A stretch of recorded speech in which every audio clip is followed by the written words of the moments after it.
Team में हो कि टीम के बाहर? समापन हो रहा है। अच्छा, आखिरी एक गोल लगा। ये जो तुलसीलाल जी ने क्या पंक्ति को अनुवाद किया वो मूल की गोसाई जी की पंक्ति या पर वो अग्रे वक्षमाणी बहुवीर मित्रों विरुद्ध मान चाहिए शास्त्रार्थ समझे जाते पर निराशा है। तो वो जो गोसाई जी की पंक्ति में संदेह और निरसन ऐसे वचन को प्रयोग है और अपन ने निष्कर्ष लियो है आक्षेप और निरसन। सवाल ये शरद बाबा ये नहीं है, ये आपको आक्षेप है कि शंका नहीं, अभी भी बात चालू है। अच्छा सॉरी। तो मतलब आक्षेप निरसन भी ले सकें और शंका समाधान भी ले सकें। कई जगह पर शब्दन को प्रयोग शंका समाधान कैसे होते हुए विवाह तात्पर्य आक्षेप निरसन कैसे हो सकते हैं, यही अपन को ले लो पड़े तो नहीं तो फिर गोसाई जी की टीका को जो शब्द है उसकी तो व्याख्या नहीं करता। शरद बाबा ने बड़ी अच्छी पता नहीं शंका की हो कि आक्षेप की हो, तू जानो सारा राम जाने, पर मैं जो बात जान रहे हूँ वो मैं आपको बताना चाहूंगा जरूर कि गोसाई जी की जो पंक्ति है ना उन पर ध्यान दो आप, क्योंकि मैं आपका ब्रह्मसूत्र को विषय जो यहाँ लायो या हेतु से लायो, ब्रह्मसूत्र के समन्वयाध्याय में यही बात को पॉइंट टू एडिकेट किया गया है कि ब्रह्म जगत को कारण है। क्यों जगत को कारण है? शास्त्र योनित्वा तत्व समन्वयात्, माने प्रमाण और प्रमेय दोनों एंगल से जगत को कारण ब्रह्म ही है। तत्व समन्वयात् में महाप्रभु जी ने सारे वेदांत के भाष्यकार के विपरीत खड़े होके प्रमेय के एंगल से ब्रह्म को कारण सिद्ध किया और शास्त्र योनित्वात् में सबके साथ एग्रीमेंट में होके कि भाई शास्त्र में वाको योनित्व है, वो शास्त्र योनि होने के कारण जन्माद्यस्य शास्त्र योनित्वात् वो एक सूत्र में प्रमाण के एंगल से ब्रह्म को जगत कारण सिद्ध किया है। और आगे आने वालों सारों समन्वयाध्याय वाक्य अलग अलग फैसेटन को ये बात सिद्ध करना चाहे कि वेद को जो वाक्य है वहां में कोई चाह रहा है कि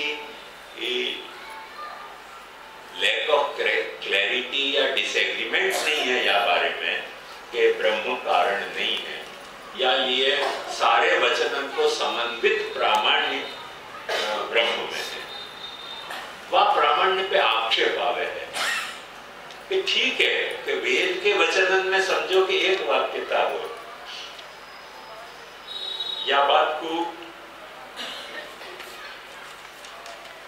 कांट ने बहुत उछाली है कि लोगन को समन्वित बात करने से प्रामाण्य की भ्रमणा हुआ है। अक्सर क्या हुआ है, कोई भी केस चले ना तो वकील निरंतर उधेड़-बुन ऐसी करते रहे साक्षी की कि वाकई बात में समन्वय न रह जाए, विसंगति प्रकट हो और विसंगति प्रकट करके और वाको अप्रामाणिक घोषित कर दिया जाए कि ये जो कुछ कह रहे हो कि आपकी बात में संगति नहीं आ रही है। और निरंतर जो है वो जो साक्षी के तौर पे या जो भी करने वालों है वो क्या कर रहे हैं कि अपनी बात की संगति के या डॉक्यूमेंट्स ये डॉक्यूमेंट संगत है, या डॉक्यूमेंट्स या तरीके को हमारा व्यवहार संगत है, वह व्यवहार या तरीके को सोशल रिकॉग्निशन संगत है, इन सारे पॉइंट्स पे वो आर्ग्यूमेंट करते हुए हैं। समन्वय को प्रामाण्य एक मेजर इश्यू रहा है। ये सिर्फ लॉ में नहीं, लॉजिक में नहीं, ह्यूमन साइकोलॉजी में भी। आपको सीधो से एक कारण बताऊं कि जैसे अचानक अपने को कागज को कोई ऐसा फूल दिखे कि जो बिल्कुल सच्चा दिखता हो, तो अपन को देख के विश्वास नहीं होता हो, तो अपन छू के और समन्वय पर प्रामाण्य चाहे कि भाई छू के भी फूल दिख रहे हो तो फूल है, और नहीं छू के फूल दिख रहे हो तो गड़बड़ है कुछ। तो वहां भी अपन समन्वय खोज रहे हैं ना। तो कांट ने हमें बड़ी मजेदार उड़ाई कि जो बदमाश है वो सारी झूठ इतनी समन्वित बोलेगा कि वहां कहीं भी कोई डिस्क्रिपेंसी तुम खोज नहीं सकोगे। तो वास्तु क्या वो बदमाश की जो झूठ है वो सच हो जाएगी समन्वित होने के कारण। तो समन्वय को, समन्वित वचनन को माने कोऑर्डिनेशन को, जो डिफरेंट सोर्सेस ऑफ इंफॉर्मेशन है उनके कोऑर्डिनेशन को प्रामाण्य है, पर एक लिमिटेशन है। जहाँ लिमिटेशन है वो कोऑर्डिनेशन प्रामाण्य है, कहीं न कहीं वो अगेंस्ट जा रहे हैं कोई दूसरे वासु, तो उनमें विरोध यदि पैदा हो रहे हो तो अप्रमाण भी हो सके है। ये कांट ने पहली बार बताई थी कि तुम सारी थ्योरी ऑफ कोहेरेंस के आधार पर ट्रुथ की गारंटी मिले नहीं है, क्योंकि हर चीज एक दूसरे से कोहेर हो सके। बदमाश हो तो आदमी सिस्टमैटिक ऐसी झूठ बोले right from beginning to end, वहां में कहीं भी कोई डिस्क्रिपेंसी आ नहीं सके। तो अपन को सारे वेद को समन्वित प्रामाण्य ब्रह्म के वहां में है। वहां के सामने व्यास जी ने कांटसु बहुत पहले ये स्टैंड खड़ो कियो कि भाई वेद सब मिलके एक हो के कह रहे हो तो कह रहे हो है, पर दूसरे ऋषि भी तो हैं कि नहीं। और वो क्या कह रहे हैं, उनके विरुद्ध में जाते हुए वचन वास के हम क्यों प्रमाण माने। तो वहां भी पाछे यही बताया गया है कि उनके विरोध को परिहार कैसे करना, वाकई अविरोधाध्याय है। तो वो जो संदेह है वो या अंश में संदेह है या लेवल पे संदेह, पर वो संदेह मुखरित हो रहे है आक्षेप के रूप में। समन्वय में संदेह है, समन्वय में संदेह, समन्वय के प्रामाण्य में संदेह को रीजन जो है वो आक्षेप बन के आवे है, और वो आक्षेप के निरसन में आपको अविरोधाध्याय है।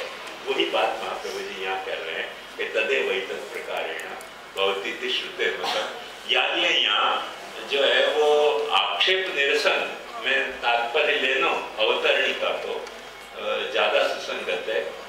संदेह तो वो कही भाई बात है, तो हमें तो आक्षेप निरासन, जैसे मुझको आपके मत में आक्षेप करना है, आपको मत मुझको स्वीकार्य नहीं है, तो मैं दो तरह से कर सकते हैं। ब्लंट हूं तो सीधो यह कहूंगा कि आप झूठ बोले, पर थोड़ा सा आप झूठ बोलते आपको व्यर्थ में एजिटेट कर दूंगा, तो मैं माइंडली ऐसे शुरुआत कर सकूँ कि आप कह रहे हो पर मुझको शंका हो रही है कि या मैं ये लफड़ा दिख रहे हो। अब वो मैं कह तो रही हूँ बहुत माइल्ड फॉर्म में, पर एक्चुअली तो वो तभी जवाब में आक्षेप नहीं कर रहे हूँ जब आपके मत से मुझको विपरीत भावना हो रही है। तो शंका है कि आक्षेप है, वहां को टच स्टोन में शंका कह के प्रोड्यूस कर रहे हूँ कि आक्षेप कह के प्रोड्यूस कर रहे हूँ, ये नहीं है। आक्षेप को भी मैं शंका के माइल्डनेस से कह सकूं, और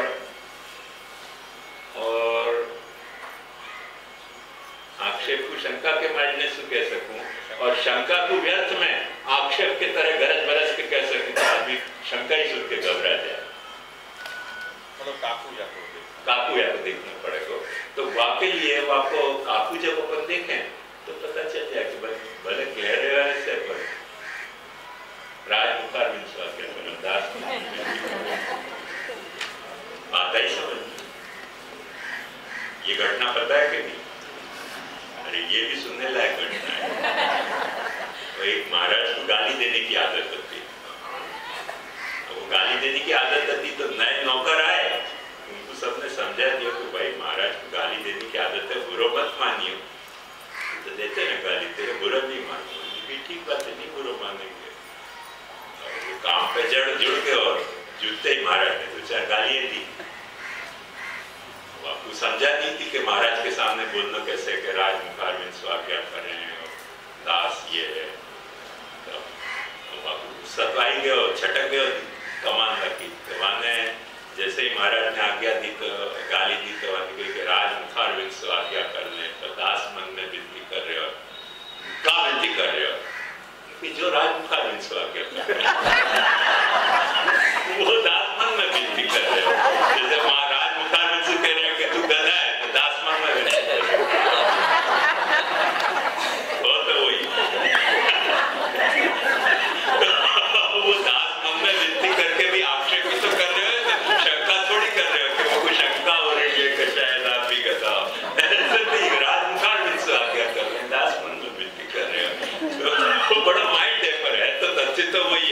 कोई है। यहाँ राशि को समझ जाओगे तो कंफ्यूजन नहीं होगा कि कहाँ शंका और कहाँ आक्षेप हो है। वो तो बोलने वालों कभी बहुत माइंडली बोल जाए आक्षेप को और शंका को कोई वक्त बहुत जोर शोर से गरज के तरह कोई बोल सके, तो बोलने की छटा पर निर्भर करे। यहाँ रखे हैं आपको।